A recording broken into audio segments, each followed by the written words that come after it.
Welcome back, everybody, to another episode of Ben the Human Plays Vagrus the Riven Realms. I made a mistake! Not a mistake that you guys will ever have to see, but I went to Avernum, I went back to the last Oasis, I forgot what I was even doing, and I didn't even pick up the artist. Like, I went back to Torzag Shelter, and then I went back here, and I've been all over the damn world, and I just, like, totally forgot what I was doing. And so you'll never even see that, because that didn't make any sense. So we're here to pick up Mahadi and Co. So here we are. Check on the painter. You find Mahadi and his bodyguards idling in the camp between the swaying palms not far from where you dropped him off. He smiles at your arrival, apparently pleased to see you. Vagrus, how wonderful it is to meet again, he says by way of greeting. I can confirm that my last painting is complete as commissioned by the prince, as is our little adventure. I would so love to show it to you if you would indulge me. I do believe you have gained quite an appreciation for art over the course of the journey, yes? Naturally, he goes on without waiting for your answer. I have to find the perfect vantage point from where my artistic genius could flourish. A genius, I might add, that could not be possible without our dearest Samira's amazing gift, he pontificates. We will decline his offer this time. Oh no, what the hell? Suddenly you hear an anguish-filled scream. It pierces the scorching desert air and comes from the smattering of rotund structures and colorful tents near the camp and the oasis. You and Mahadi exchange meaningful glances, bounding down the steps, running toward the settlement center. Before you can reach it, Aid rushes towards you, his blade drawn and bloody once more. What the heck? Who did you kill? You psycho? Mahadi stops in his tracks and you follow suit. Aid's face is a mask of rage and his body is covered in blood. Judging from his wounds and blades, some of it is his own, but not all. You, he bellows, you are responsible for this, you foolish little expedition around these lands. Your disregard for her life, your greed, and now you will pay. Calm down, Aid. Tell us what happened. Where's Samira? Gone, he practically growls. Why did he, what? His face, every pore radiating his rage. You mirror Mahadi's pleas, but it is of no use. The towering Tarkian edges closer and closer, seemingly ready to unleash a flurry of attacks. You spy some measure of hesitation in the man, yet he is closing the gap quickly, racked by despair and anger. Mahadi is no warrior, that is much as obvious, so it falls to you to attack. Can you bring Aid to heal? Subdue him, I am not a strong man. Draw your weapon and attempt to end his life. We will try to make him see reason. It is the best chance I have as it is anyway. We succeeded. Ho, ho, ho, ho.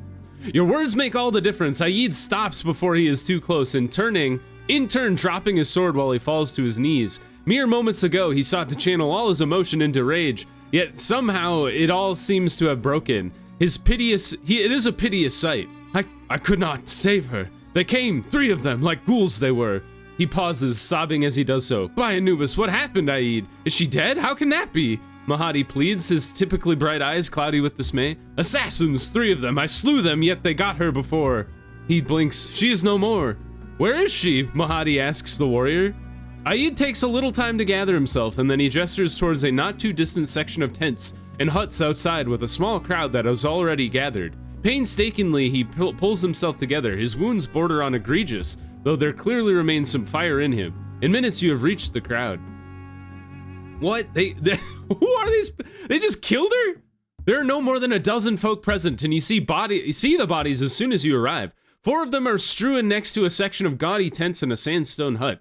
3 belong to dark-clad men, while the 4th is Samira. Gone is her visage of beauty, replaced by one of macabre despair. Her hollow eyes remain open. An egregious gash deep into her slender neck seems to be the reason for her demise. Soon it is apparent that the crowd is growing, though few know what to do about the dead. Mahadi is softly weeping in an absolute state of shock. Aid stumbles into the scene distraught, his wounds bleeding profusely while he moves to Samira's body. He kneels down and cradles her cheek with one hand, cupping his love's face, closing her eyes with the other. He then breaks down anew, crying silently. Shattering the scene, a new member joins the edge of the crowd. You recognize him, a once disheveled but now bedraggled half-elf. His eyes are bloodshot, and they display a feral glint. He has changed since you saw him last, taking on a madness that seems, at least in some part, drug-induced. You can tell just from the way he attempts but fails to hold himself together. She deserved it, that B-word. The rider screeches, having found his way here from Tartarus knows where, eager to take stage front and center. Aid rises slowly and menacingly beside Samira. All you needed to do was let me have her for a time, but no, you had to have it your way, Mahadi. You and your little entourage. Taste the sting of his words are cut short by Aid's blade. The half-elf is weak, and it shows. He simply keels over with the sword jutting from his chest, while the Tarkian drags it free, a spurt of crimson heralding its withdrawal. The crowd falls silent, and gazes shift to Aid, Mahadi, and yourself. Good lord. In the wake of such egregious loss of life, there is much to explain. Dwellers of the last oasis and travelers alike listen to the story of Samira, and from what you observe, it resonates with them. A woman seldom equipped with the agency to decide things for herself, finally facing the wrath of a crazed writer for a single-minded pursuit of art, even more so ambition. Both Mahadi and yourself bear some blame, though there is no blood on your hands. Not truly. Most bystanders mourn Samira, despite not knowing her or having known her for a week. Yet some walk away skeptical about the whole affair. Once the crowd has dissipated, you, Aid, and Mahadi come together somberly to mourn the passing of Samira. Tears are shed, heartfelt words are exchanged, and Aid closes his love's eyes and weeps softly beside her marred remains. Just as one might begin to wonder if he would benefit from some comfort, a robed young man approaches you. Despite his gaunt and reserved visage, there is quite serenity about the Imperial. My condolences, the man begins, bearing his head low with respect. Ascul, king of the underworld, welcomes the departed, and I'm his humble servant. Bereft of ceremony to Anubis, this lady's god, I would offer to conduct the funeral rites. It will help her pass on from the Riven realms. Aid looks up, crestfallen and tear-streaked. All traces of anger have vanished from the man. He nods in the Osculite's direction, in turn asking the man for his rank within the Church of the Oscul. The man's honeyed words speak to any who have lost their dearest, but the Tarkian warrior seeks to understand the full picture before committing to anything. The Osculite straightens himself before replying, I am a journeyman acolyte in the service of the god of death. Therefore, I am qualified to administer final rites, and although I do not share the lady's faith, I believe the imperial rites are better than no rites at all. He intones with authority, pausing. Such work will take the remainder of the day, but we can lay her to rest. He turns to Mahadi. I trust that you too have a word in this, princely painter. I do recall our meeting at the edge of the oasis not 5 days past. As do I. Mahadi replies, himself retaining an expression born of despair. Aid's word is my pledge. Samira was dear to both of us. You see the prince's painter choke up, though Aid moves the discussion to the matter of the other bodies, namely those of the assassins who took Samira's life and now the extinguished writer. There's no mistaking his manner. He would prefer that they not be included in the service. I understand. I do, the acolyte murmurs softly. Yet all souls must pass on. Some simple rites separately, of course, but shall suffice for them then. If it suits you, Samira will be encased in stone, a small grave overlooking the village. It is a peaceful place, a fine place for her mortal shell. If you agree, we will begin at once. Aid hesitates for a moment and then nods his approval. Mahadi lets his agreement be known, and able-bodied villagers step forward. They load up the bodies of the fallen into a cart while Samira's remains are bound and put onto a bier, and then pushed to a low plateau of rock that overlooks the oasis. It is a scenic spot, and you cannot help but appreciate it as the hours drift by, and all the daylight is drained from the crimson-streaked sky. By the time dusk has arrived, everything is ready. A grave has been dug, and a meager stone slab rests on the ground to receive her. The acolyte calls upon everyone's attention. The ceremony begins, and with it the words of the grim lord fill the air. The acolyte is forthcoming about his knowledge of Samira, and kind with his words. He washes her with Aid's help and wraps her in blessed bandages, and then places a silver coin on each of her closed eyes. Others come forward in the meantime to make small offerings or extend their own quiet prayers. Funeral rites then take over. The acolyte begins chanting the god of death's words. Osculite skulls and markings of the faith are painted on the grave, and the funeral wrappings, and finally a deep dirge is sung. Its melody is somber, but there is a subtle hope in it too. Many of the bereaved in attendance appear to be more relaxed when the dirge comes to a close. With the rites complete, most are sure her soul will pass on into the afterlife. With the ceremony almost concluded, Mahadi al-Safar comes forward. A quiet prayer to Anubis precedes a eulogy of sorts. Samira the muse who inspired art for the ages. Samira the lover who held many a man's heart, and whose descriptions could fill pages. Samira the wise who knew to see the good in life. Samira the beautiful, like Anubis' star-studded sky in darkened strife. We shall remember thee always, thine life. The now grim-faced Aid is next to follow. His voice wavers as he says his goodbyes. Goodbye, my love. May you find the path through Tartarus and move on to the next life. In eternity, my heart will be with you always. Not a day will pass bereft of you in my thoughts. I am yours, forever and always. Once the service is over, the darkness has all but enveloped the last oasis, and thus you must soon make it back to the Comitatus. Solemnly, preparations are made alongside Aid and Mahadi, both of whom mourn in their own unique way. Aid sits at and stares into the campfire, while Mahadi opts to confine himself to solitude. You settle down for the night elsewhere, leaving them to their devices. When you lay your head down, you dream of star-studded night sky. We will sleep here and send our people to work. When you wake up, you sit for a while and wonder about your dreams. They linger in your mind, the light and luminescence of the stars, the flow of their distant power, the sense of the fleeting nature of life, and more. Could these be the goodbyes of a spirit so tethered to Anubis' divine power that her loss resonated in your dreams? The echoing remnant of Samira's gift? Sounds of labor early in the morning break your reverie. The Comitatus is preparing for the day ahead. Strolling among your comies, you find Aid awake at the fire where you left him the previous night. He nods subtly in greeting, though his red-rimmed eyes and grim manner belie an inescapable pain. Seeking not to dwell on the manner of his grief, you ask him what he will do now. I must leave soon. I will seek old contacts in the region, looking for places where I can fight, where I can be put to good use, he states simply, looking past you. It is all I have known my whole life. There is nothing left for me in the Bronze Desert, nor your Comitatus. Honing in on his ambiguous answer, you ask him if he is referring to the abolitionist contacts with relation to Samira, the kinds which Prince Faisal mentioned when he first left Kabul with Mahadi and his entourage. As Aid locks eyes with you, a familiar fury dwells there. And if they are abolitionists, slavers and wretches who push the unfortunate into indentured servitude must know the consequences of their hubris one day. Aid fires back, eyes defiant. Please, Aid, stop! You hear Mahadi intervene as he rushes into the scene. Your volition is your own. Seek to do as you please. We all mourn in our own ways, and do not worry. I will not speak to the prince about it. The princely painter turns his gaze to you now. His plea is obvious. Let this lie. You abide it for no other reason than out of respect for the two men and their suffering. Aid gathers up his possessions, and after sharing a fleeting embrace with Mahadi, the warrior sets out to leave. I would ask you allow me to paint our dearest Samira. Oh wait, I would ask you allow me to paint our dearest Samira. Mahadi blurts out, a wistful edge in his tone. I would do her justice, depict her in her happiest moments, the moments she spent with you. Aid stops in his tracks and contemplates the notion for a time before nodding in approval. I know for a fact that Samira admired your work, so yes, make sure it hangs in the palace. I should not like the prince to forget her.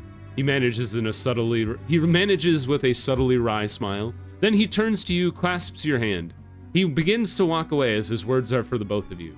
You must know that I bear neither of you ill will. What's done is done. We must all find our own paths. Goodbye and good fortune, he intones before turning and walking away while Mahadi smiles solemnly. The Comitatus is ready to depart at your direction. Wild. I thought something bad would happen. I didn't think the other dude would just show up and kill her. It's like a wild thing to do. Although there are crazy people here, so I shouldn't be surprised. All right, time to head back to Torzeg Shelter. We're just gonna go. We have lots of food. I'm sure the worms will attack us. They always do. But the plan is to just head back straight to Torzeg Shelter. We'll do some trading along the way. We'll pick up what we can in Larnak and such. And Lumen and whatnot. But the plan today is to, I guess it depends on how long it takes us to get back over there. But I would like to get back to Torzeg Shelter, look for the Dragonstones again if we can, with Garrick. Maybe do the Bestiaris Arena. See if we can't push that story further along, and then get ourselves set up to go through the gate with as much valuable stuff as we can. I'm thinking like metal is super valuable on the other side. We might want to grab like iron and whatnot from Torzeg Shelter. There's not a ton here. All right, let's see what people have to trade. Anything for Tor's eggs? Or Mirage or Lumen or Crystal along the way would be acceptable. 9. Oh, we don't have enough space. Hold on. Let's buy us 2 beasts. Little more slave labor. Keep things chugging along. All right, Tor's egg shelter. There's another one with 9. So we'll need another beast. Excuse me. Oh, my reputation is too low. Well, that's fine. We'll take this other one then. Anything else? Let's double check here. Outpost. A lot of Avernum. Wish I could take that one.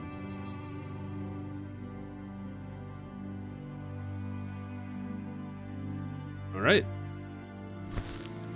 The other thing I was thinking is I could buy chitin here and sell it in Tor's egg shelter as well. I think. Just gonna double check here. So Larnak, Tor's egg shelter, raw materials, 5-4. Yeah, you can sell chitin for quite a bit. So honestly, what if we buy 120? What if we buy 100? So okay, so the average price doesn't change too much. We'll buy 100 and then we have just spare space. Let's not get supplies. I shouldn't have bought this extra beast. That's my bad. I wasted some money, but that's fine. Wouldn't be the first time. Can't remember what, like, there was something in Cobber. Oh, it was when I sold, like, all my beasts of burden, and then, because I was getting ready to go to the gate, and then I went, like, and talked to the... They were, like, the whatever those traders are in Cobber, and I decided to buy, like, all of their stuff at a discount, and then I realized I didn't actually have any... I didn't have any inventory space, so I bought their stuff and then just, like, threw it away. Because I had nowhere to put it. Which is very funny. To me, anyway. I'm sure some people thought it was boneheaded. It was definitely boneheaded, but it was kind of funny. Alright, we made it to Mirage. Great news. Who's in charge here? I wasn't paying attention. Let's see. Tor's egg shelter. Sure. We'll fill up on fruit. And we got 12 days. How far is Tor's eggs from here? 13. Okay, so we could probably make it. Let's just go. Or I mean, we'll have to rest here, I guess. So exchange. Any passengers? Not going the right way. So let's rest here. Sleep on the ground. And then buy as much supplies as you can get your hands on. And then we will head out. Towards Crystal. This is reminding me of like my earliest episodes in the series where I was just like running back and forth between Tor's egg shelter and like Larnak. I'm gonna hold on to my movement buff because we can get into Crystal today. Are you kidding me? Can we lure you away? You're so weak though. Never mind. I'm just gonna kick your ass. Why are you so strong? I don't understand, like, what goes into their combat being so much more powerful than, like, normal humans. Because, like, we out attack them by quite a lot. Oh, that's part of the problem. we didn't have any outriders. All right, now much better. All right, what were we doing? Makeshift barricade, culling their ranks. Got some great worms. Let's just fight them. Nadir got pummeled. They are retreating. They took some people. 2 slaves. And we lost some fighters. Let's stand down. Sorry, guys. Go heal. Dead. Rough stuff. Move on. Sure. Into Crystal. We need to replace the 2 people that got taken. And then the 3 horses that I'm missing right now. So there we go.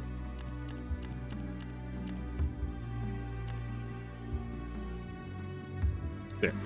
We can have 11 outriders, I guess. Okay.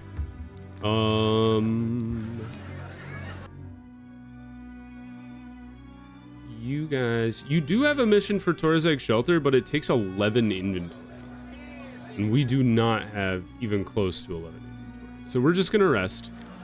Change for news. Not where I'm going. Don't work. Alright. Let's swap over to our heat shielding crystal. And then our goggles. Leave. Through the crystals we go. Boost our movement.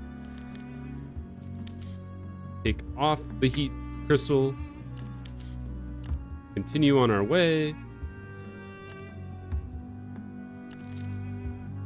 Get all the way up to the crystal as far, or as the blue crystal as far as we can go. Rest again. Nadir has healed a bit. Put the heat crystal back on. Through the blue crystals we go. And we're great. We're golden.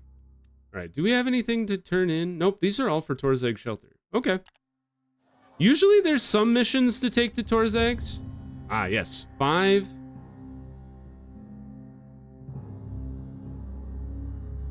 Nine total. Do we even have that inventory? 1, 2, 3, 4, 5, 6, 7, 8, 9. So let's ditch you. And then we'll buy 2 more Beasts of Burden. 2. And then we need more crew to make up for that. And now we can take both of those. So let's see. You. The other one was further up. There. Great. We're packed. We're loaded up. All right. Rest. Yeah, it's an old school trade mission going on today. I realize I haven't swapped out my gear. There we go. Now we can actually send our dudes to work in the city today. And look at that, they made money for me. Good job, team. We will leave, and then continue on to Torzags. Yeah, I feel bad for Samira. I know, like, I convinced her to go, but she also kind of wanted to go. Like, I remember she was like, I get a say in what I want to do too. Because her boyfriend was like, we're leaving. She's like, I don't want to leave. And I was like, yeah, you shouldn't let her, you shouldn't make her leave. I have a job to do. But what a wild thing to do to somebody. Like, I mean, clearly, like, he was on drugs, so that doesn't help. Like, hardcore drugs. But man, chasing somebody across the desert just to, like, murder them and then die yourself. Crazy thing to do. All right, turn all these in. Loads of money to be had. Sell all the chitin. Organize. Now, the thing that you want to buy and take to the other side is metal and obsidian and marble. Obsidian and marble you can sell for like 3 times their value. Metal you can like double the value. So, I'm not really sure. I'm kind of thinking 3 stacks of obsidian. And then I'm also kind of thinking maybe we make a quick run up to Arcane here. Grab as much marble as we can and then come back to the crossroads. So let's see if anybody has anything for me to take to Arcane. Usually there are. I remember doing that a lot when I first started the series, was the triangle run between Torzag Shelter, Arcane, and Lumen. And really making, not a crazy amount of money, but some money doing that. Here we go, Arcane. Another one. Really only 2. I'm kind of surprised by that. Just double check that I didn't miss anything. I know I would take a lot of like Arcane and Lumen together, so we don't want to go all the way back to Lumen. All right, looks like that was all there was. So let's go ahead and yeet 2 of the beasts. We don't need, honestly, we could yeet another one. How many? We only have 3 days worth of food though, and Arcane's like 4 days away. It would be cutting it very close if we didn't take any more supplies. So let's get some more supplies. Maybe, yeah, 2 more stacks. Now we're up to 7. I feel more comfortable doing that. All right, let's try for the dragon stones again. Dwarf puts down his mug, sniff around. Oh, we did it! Yes! To your surprise, it takes about an hour for Garrick to return. You can tell by his excited grin that this time he was successful. Good effing news, Vagrus, he says before you can ask anything. Didn't even have to ask around. They came to me. Seems like they've heard the word. You ask him who they were. Followers of the fellow called Azael. Dwarf explains. I've heard the name before, but it seems like he's grown to be a wee more powerful than the last time I ran me operations here. Sounds like some sort of mage. I don't know the sodden specifics. Rumor is the man about to build himself some kind of army and is mighty busy looking for resources. Them stones he finds mighty interesting. Lad's got potential from what I've heard. Money too. You ask Garrick where and how to contact this individual. He's in the Iron Tower, a tavern. His henchman told me we must meet him there about right now.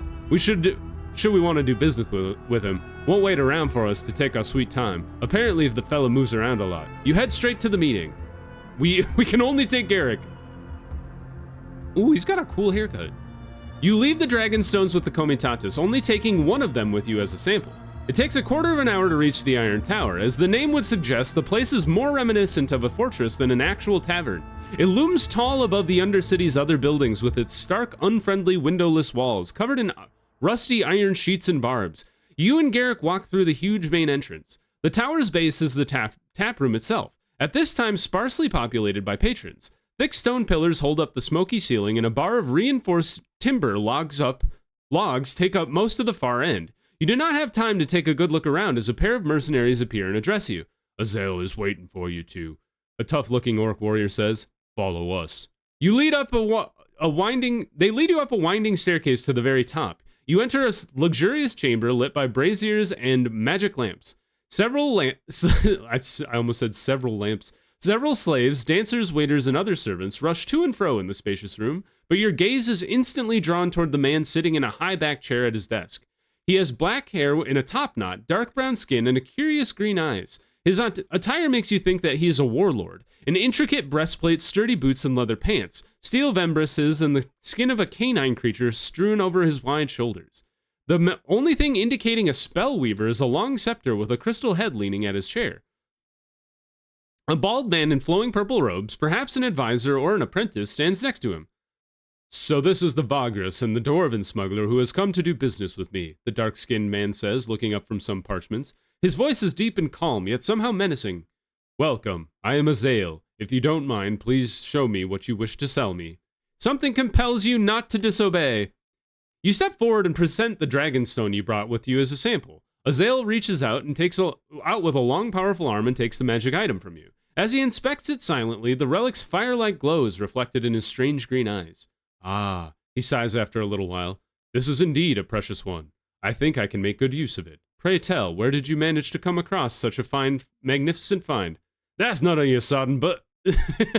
Garrick begins in his usual tone, but a mere piercing glance from the mage makes him reconsider. Not of importance right now, he corrects himself. What matters is we got 9 others like this. All of them can be yours, Lord, for a price. Fair enough. Azael nods. Bring me the rest, and provided they are all authentic and are exactly like this one, I'm willing to pay you 350 for the whole batch. It is clear that his offer is too low. He expects you to haggle. Bam! Test success! You and Garrick do your best and argue for a higher price. The bald man whispers something in Azael's ears. The mage regards you intently. Is it your imagination, or does he give Garrick an especially long look? Then he finally nods. So be it, he says. 500 silver. We have a deal, but let me say this. I am not used to being denied what is mine. I expect delivery by midnight, not a minute later. You may now take your leave. Escorted by the mages and mercenaries, you exit the Iron Tower. Garrick is ecstatic, rambling on and on about what a vein of gold you've struck, but something tells you to remain skeptical. We will return to the Manzio. Oh no. As you approach the Manzio, you can tell you were right to doubt your luck, as something is clearly wrong. There's a huge commotion, and several of your crew are standing on the street, visibly stressed and shaken. Speeding up your steps, you hurry to ask them and ask what happened. Shadows, Vagrus, one of the fighters says. Shadows come alive, and all of a sudden they attacked us. Don't believe they killed anybody, but they were looking for something. Took something with them. Fearing the worst, you rush inside and find your lodgings in wild disarray. After a quick search, it is clear the Dragonstones are gone, and you've got a decent idea who might have taken them. Garrick is seething with rage. The Rulian, the effing F. Content with his share my arse. The whoreson must have suspected the stones were worth more than I paid him and found us here. Well, we'll have to get him back, else we're done for. F you, you're done for, Vagrus. Don't you think that fella Azale's messing around? You ask what he suggests you do. The Rulian can't be far away. The dwarf hisses. If I were him, I'd try to flee the shelter, but there's only so many ways to do that unnoticed. We must act quickly. Let me squeeze my contacts for information and we'll be wiser. Don't take longer than a couple of hours, I promise. Agree to this and prepare for what is to come while Garrick is away? Yeah. And box of rare dragonstones have been gone. We lost all of our movement. Okay, we will...